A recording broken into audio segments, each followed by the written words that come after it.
Hi, Nima. Hi, April. Do you know one of the four tales of winds, stars, sea, and homecoming? I had to learn the tale of homecoming. It took a long time, but I think I got it now. I'm better with pottery than I am with the tales, unfortunately. Do you want to hear it? Please. Very well. This is the tale of homecoming, my tale, and I shall tell it in my own words as told to me by my teacher, in her words, and by her teacher in turn. Moran was a handsome young Alatien man with strong wings and a hardy beak. He lived below the white cliffs, where the water was salty and the fish plentiful. Moran was betrothed to Inara, the loveliest girl there ever was. She was fair and slender and tall, and her eyes were the clearest shade of blue. But Moran was hesitant to enter into union with Inara, to become her husband and to give her children. He would always come up with a new excuse for why they had to wait a little while longer. Now, Inara was skilled at pottery, but even more so with stories, and the teller of the village had many times asked Inara to be her apprentice, to learn all the tales, so that someday she could take over as the teller. But Inara refused, knowing that if she did accept the teller's offer, she would never be able to marry Moran, because a teller cannot have a husband nor children of her own. Her refusal to become the teller's apprentice was unheard of, because who could refuse such an honor? But to Inara, love was more important. Her love for Moran was beyond honor, beyond reason. But despite Inara's love, Moran was still hesitant. And then one day he told Inara, "I am traveling on a pilgrimage to the far shores. I will be gone for some time, and while I am traveling, and in accordance with our traditions, I will be freed from our betrothal. Not until I come back will the bond between us be renewed." It was not unusual for a young Alatien man at that time to go on a pilgrimage, and the bond between the betrothed would often be cut while he was away, to be formed again upon his return. But Inara was heartbroken, because she had thought that Moran would soon want to marry her. When Moran saw her tears, he said to her, "Do not weep. When I come back, I promise I will marry you.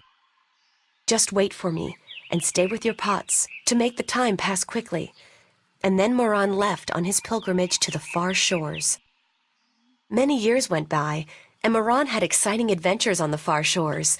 But by and by, he began to long for home, and for Inara, and now he had finally realized that he loved her, and that he wanted to marry her. But when he returned, he could not find Inara amongst the pot makers. He went to visit her family, and they told him that, after waiting for many years, Inara accepted the teller's offer of apprenticeship, and that when the teller left on the last wind during the previous winter, Inara herself became the new teller. Angry, Moran made his way to the teller's nest, and when he saw Inara, he said to her, "You promised me you would wait." But Inara did not say a single word in answer.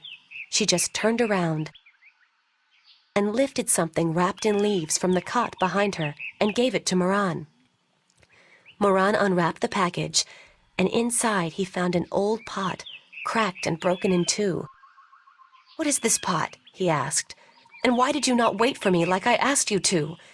And finally Inara spoke, and she said to Moran, "I made this pot for you, my dear Moran, when you left, because I wanted it to be my marriage gift to you. But when many, many years passed, I finally realized that you did not love me the way I loved you, and to live hoping otherwise would be death." "But I want to marry you," cried Moran. "I came back." But Inara just nodded at the broken pot in Moran's hands and said, "Like an old pot that is left without care, a heart may break in two, and a broken heart can never be mended." And so Inara turned away, never to speak with Moran again, and Moran's heart, like the pot that was left untended, broke in two, because absence makes a heart brittle. This was the tale of homecoming, my tale, and I told it in my own words as told to me by my teacher, and as I will tell it to my student when the time comes. Bye, Nima. Goodbye, April. Hi, Saina. Hi, April. Do you know one of the four tales of winds, stars, sea, and homecoming? Yes, my mommy taught me the tale of the stars. It's a really pretty story. Do you want me to tell it? Please, Saina, I would like that very much. Okay. This is my tale, the tale of stars, and I tell it to you in my own words, as it was told to me by my teacher in her words. In the small village of Jinjay near the rumbling hills of Onion, there lived a girl called Mona. She was a curious girl, and she would always get in the way of grown Alatien. Go play somewhere else, they would say to Mona, but she didn't want to play with the other children. She wanted to be where the grown-ups were, to see what they were doing, and learn from them. But one day, after getting many complaints from the pottery makers and guardsmen and traders and soldiers in the village, Mona's mother told her that she wasn't to interfere with the grown-ups anymore, and that instead she could go play with the other children, or sit still and draw or work with clay. But Mona was always curious, and now, since she wasn't to be among the grown Alatien anymore, she decided to go exploring the forest that lay just outside of the village of Jinjay. She had many times been forbidden to enter the forest because it could be a dangerous place, but Mona was very curious. Of course, she wasn't planning on going far into the forest, but then her eye caught sight of a white flufftail hopping through the tall grass, and Mona, curious as ever, gave chase. The flufftail ran away into the forest, and Mona followed, blind to where she was going and interested only in catching the white flufftail so that she could keep it as a pet. But then, after a good while, the flufftail disappeared into a hole in the ground, leaving Mona alone in a small clearing, somewhere deep inside the forest. She was exhausted after running after the flufftail for so long, and as she looked around the clearing at the unfamiliar trees and flowers, she realized that she hadn't been paying attention to where she was going.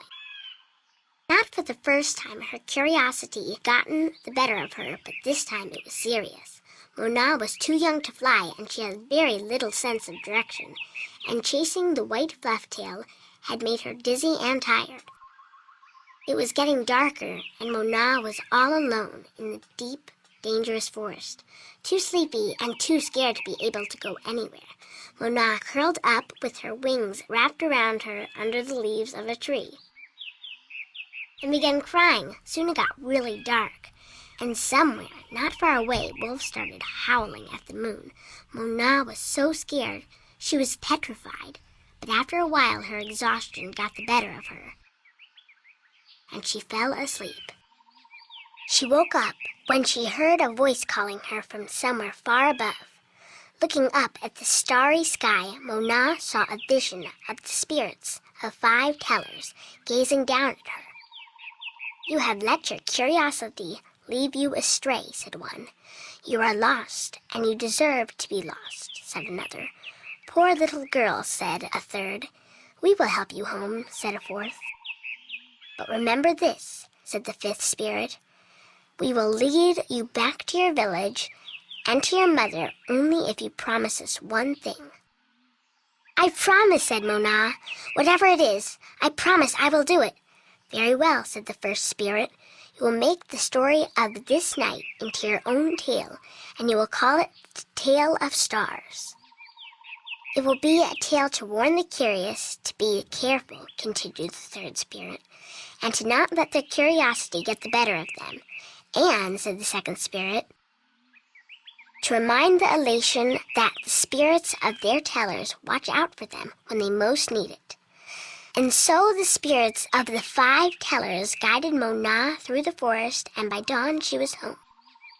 And Mona did tell her tale, the Tale of Stars, to everyone in the village, so that everyone would remember that the curious must be cautious, and that the spirits of the tellers are always watching. This was my tale, the Tale of Stars, and I told it in my own words as my teacher did to me. That was a beautiful tale, Saina. Thank you. Bye-bye, Saina. You're leaving again? I wish you could stay. Me too, Saina, believe me. Do you know one of the 4 tales of winds, stars, sea, and homecoming? Mine is the tale of sea, human. Would you mind telling it to me? I would be happy to do so. This is the tale of sea, told in my own words, as it was told to me by my teacher in his words, and to him by his teacher in his words.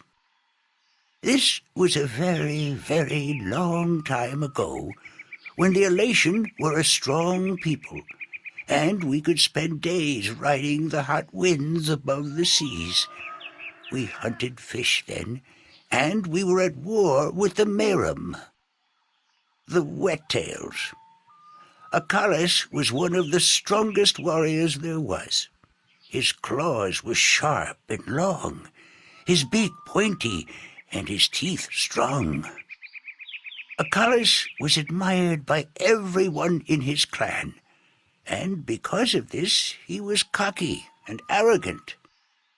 So one day, the teller of Akalus city asked him to perform a very important and very special duty, to bring a sacred jewel to the teller of an Alatien town across the sea.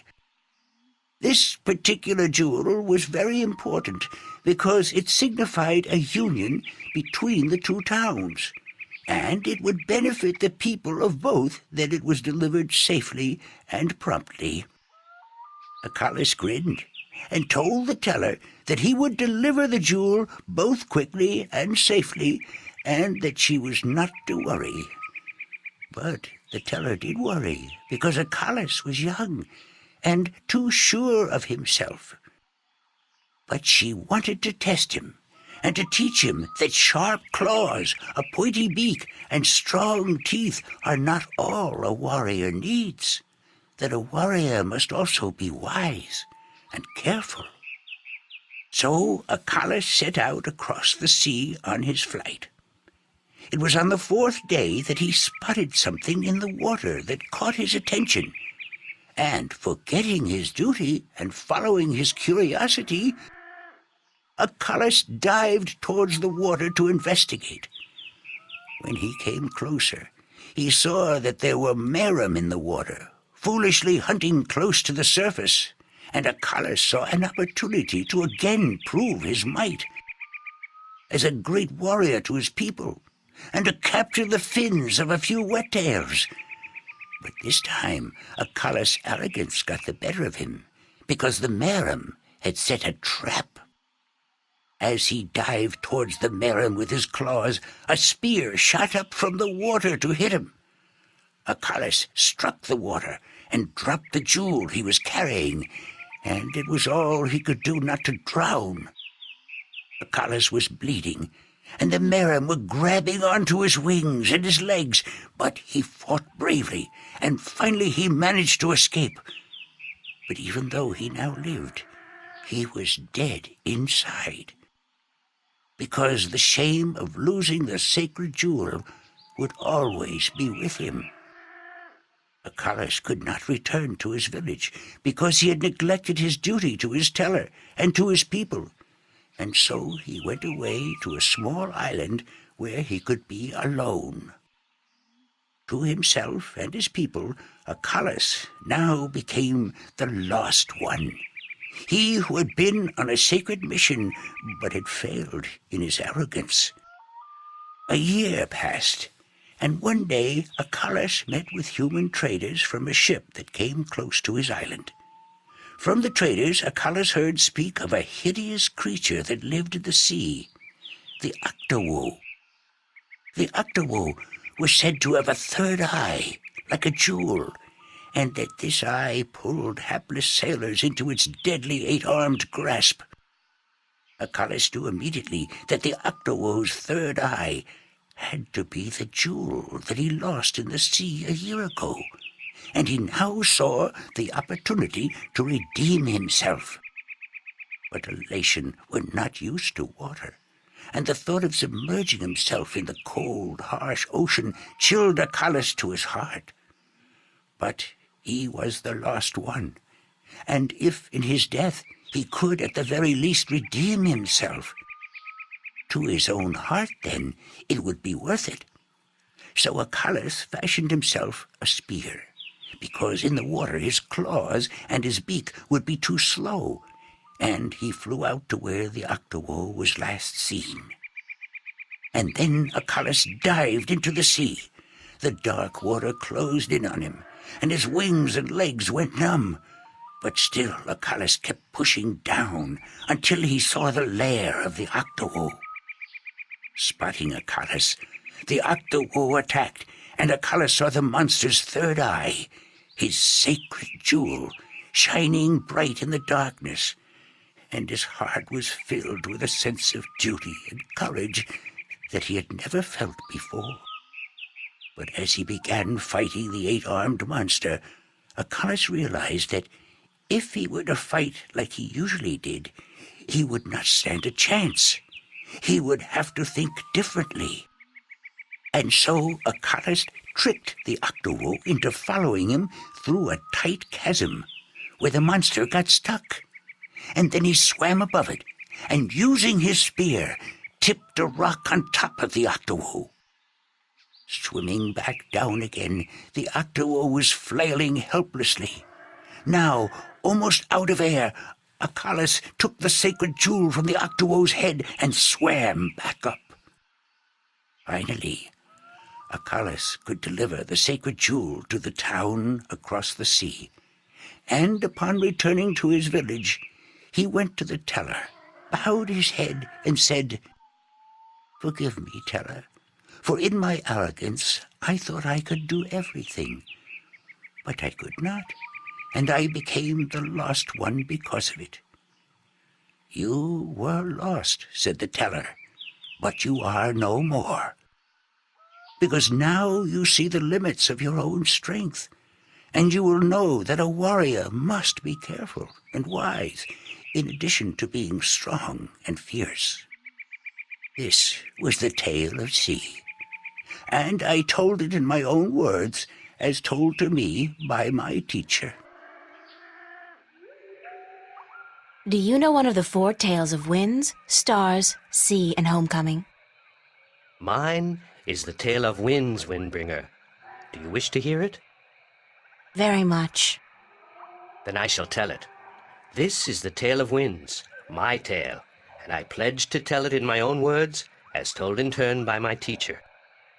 In the village of Karan, in the mountains of tall winds, there lived a young Alatien woman named Iwana.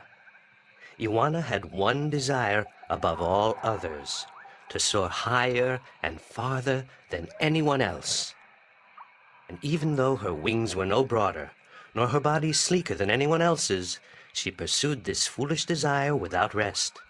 And as time passed, she did soar higher, and she did fly farther than the other young Alatien in her village, and her name became known far and wide amongst the tribes of the mountains of tall winds. But still, Iwana was not happy. She was not happy because, in her vanity, even though she was a better flyer than almost everyone else, and to her eyes, she was still not good enough. She wanted to be so much better than anyone else that she would be remembered for all time as the best flyer amongst all the Alatien. And so one day, Iwana decided to climb to the top of Mount Bakta'ana, the Tower of Light, and to soar from those giddy heights to the ends of the world. Her friends and her family pleaded with her not to, because every Alatien knew that to soar from such heights was dangerous, that at such heights the air was thin and the winds treacherous. But Iwana would not listen, and on a cold and clear morning she climbed up the Tower of Light to the rock and the ice at the very top. From there she could see to the ends of the world. And it brought tears to her eyes to know that now, finally, she would be greater and better than any Alatien before her. And so Iwana spread her wings and leaped off the mountain. Those who watched her from far below said that for a split moment Iwana soared, and she soared higher and farther than any Alatien before or since. But then the treacherous winds caught a hold of her. and the thin air made her plummet towards the ground, and to fall to her death amongst the rocks at the base of the mountain. In her vanity, Iwana could not see beyond her desire to be the very best. And vanity always stands to fall. That was the tale of winds, my tale, and I told it in my own words, as told to me in turn by my teacher. That's all 4 of them, finally. All of that just to get the answers to 4 questions. Halt! Who would visit the teller? Are you ready for the questions now? Yes, I am. Yes, ask me the questions. In the Tale of Winds, which mountain did Iwana fall from in her vain attempt to fly higher and further than anyone else? It's Mount Bakta'ana, the Tower of Light. Mount Bakta'ana, the Tower of Light. That is correct. In the Tale of Stars, what did Mona see in the sky that helped her find her way home? She saw the spirits. The spirits of 5 tellers. That is correct. In the Tale of Sea, what creature did the Lost One battle in his quest to recover the sacred jewel? This is the Octawo. The Octawo? That is correct. My final question to you is this. In the Tale of Homecoming, what was given to Moran by his teller when he returned from his pilgrimage? A broken pot. A broken pot, to teach him that absence may break a heart in 2. You have correctly answered all my questions, and so have proven your knowledge of the 4 tales. You are the Windbringer. The teller would see you presently.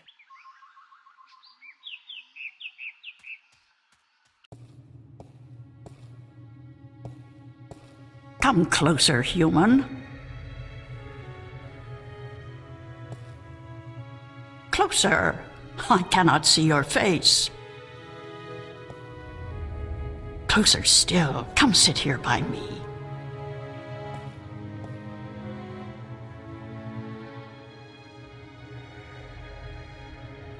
There you are.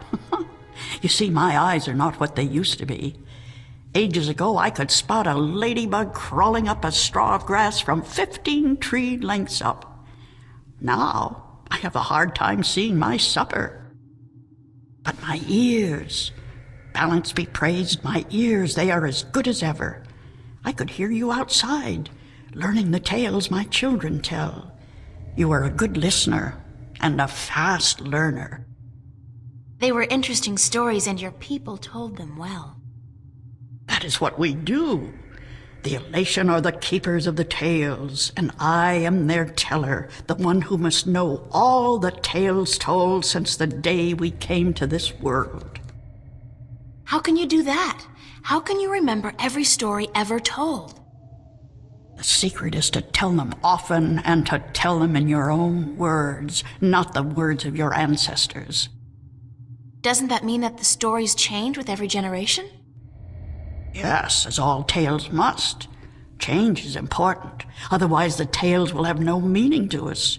They will just be words, and we do not care about the words. We care about what the words tell us.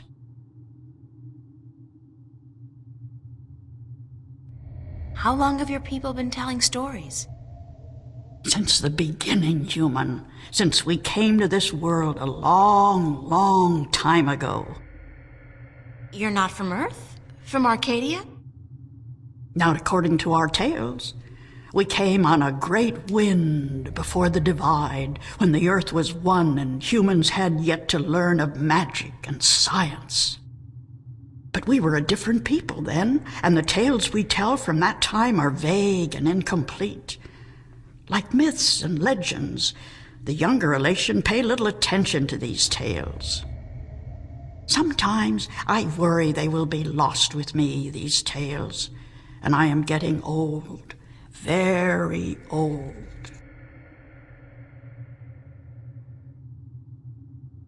I'm the Windbringer. I know you are.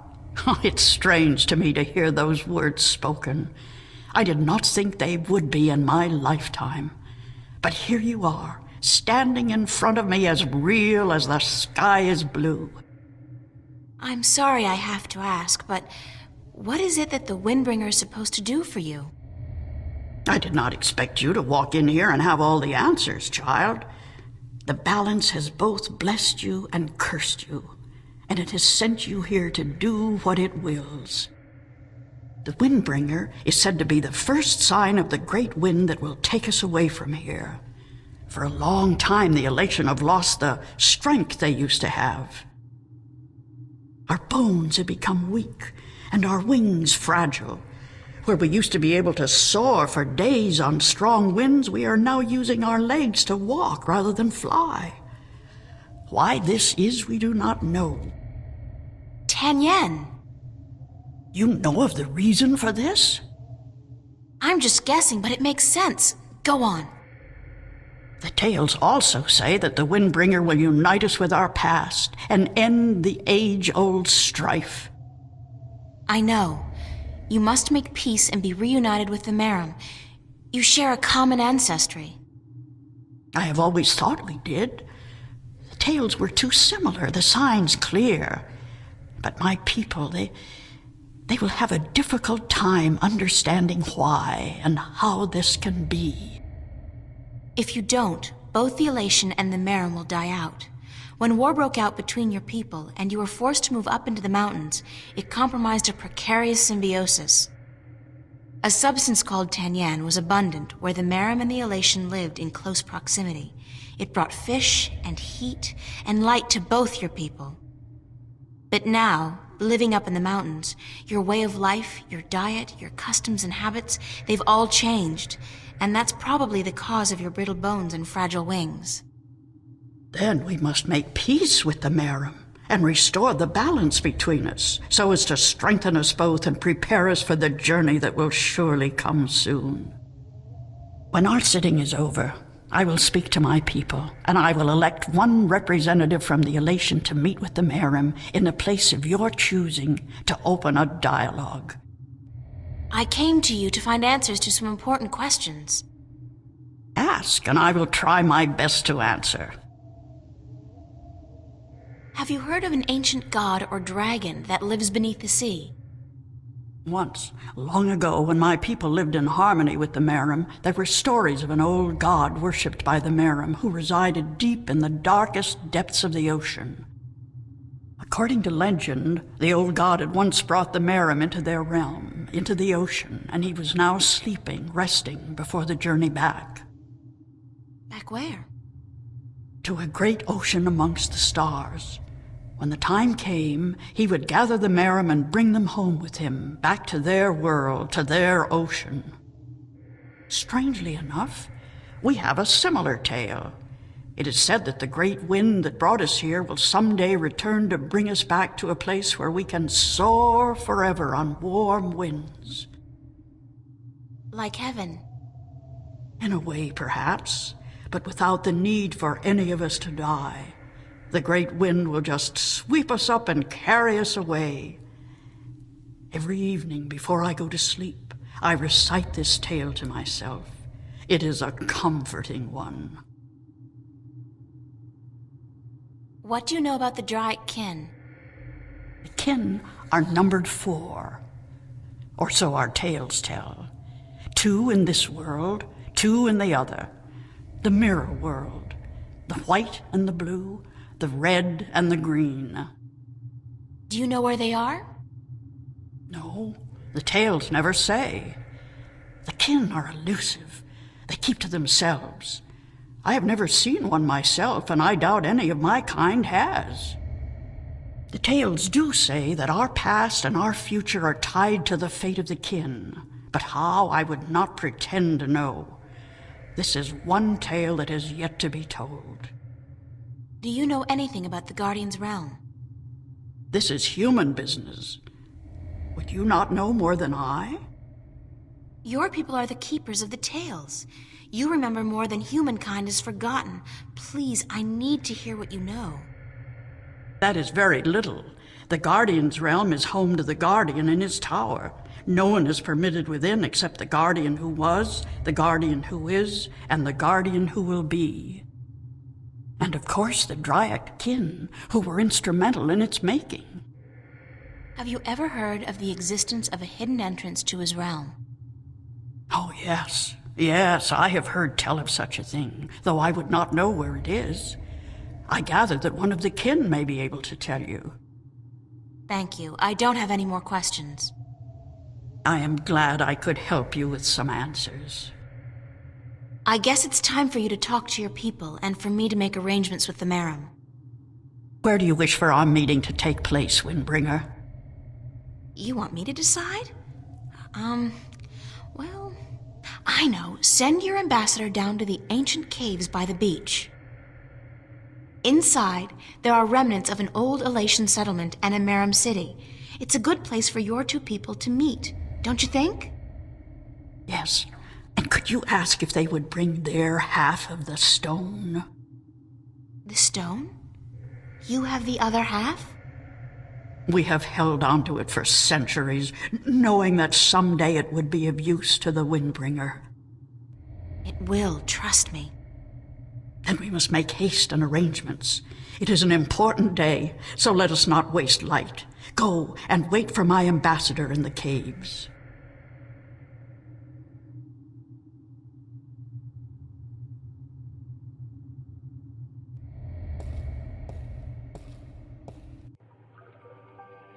It's amazing. This place is so beautiful. And the scent of sea and rock and nest. This scent is of home. This was home a long, long time ago, according to the tales. We lived in peace with the Wet-tail, with the Merim back then. Now you'll be able to live in peace again. And with the Tanyan bringing fish to your doorstep, you'll be able to eat well and restore strength to your bones. Soon you might even be able to soar on the winds for days like you used to do. I hope you are right, Windbringer. And I hope that the Merim will see the sense in it too. They are coming, are they not? They said they would. Hush! I hear something.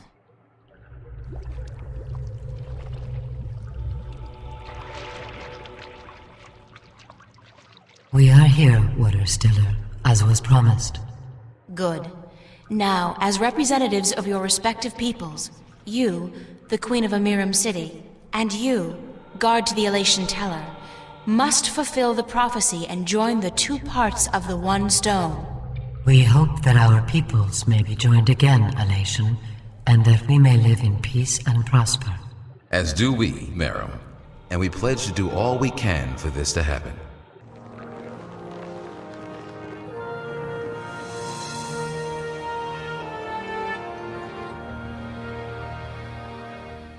The stone is now whole, Windbringer, and the Alatien and the Merim will once again be as one.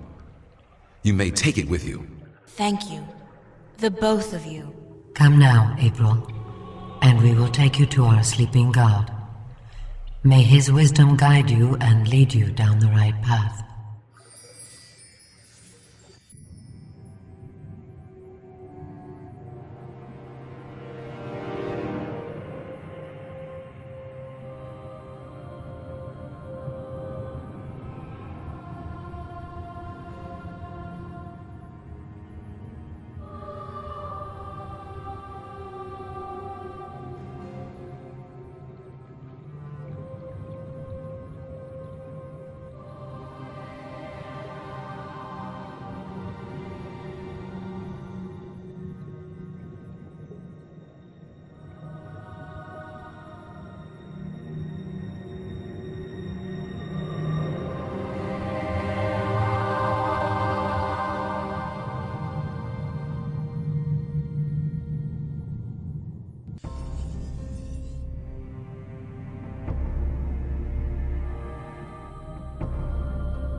Saturday, late afternoon. The Merim and the Alatien are well on the road to forging a lasting union, and I hope this will bring prosperity to them both. They've suffered enough as it is, and I'm happy I had the chance to help them come to terms with their past, and to face the future together. Okay, April is getting a little sentimental here, but who can blame me? I worked hard to get them talking, damn it. so I deserve a little credit. At any rate, the journey continues, this time into the lair of the Merum sleeping god. Unfortunately, the Alatien weren't able to tell me as much as I would have liked, but at least I have another stone now. That makes 2, and I'm pretty certain this god, this Dryad kin, will be able to help me out with some definite answers. I deserve that too.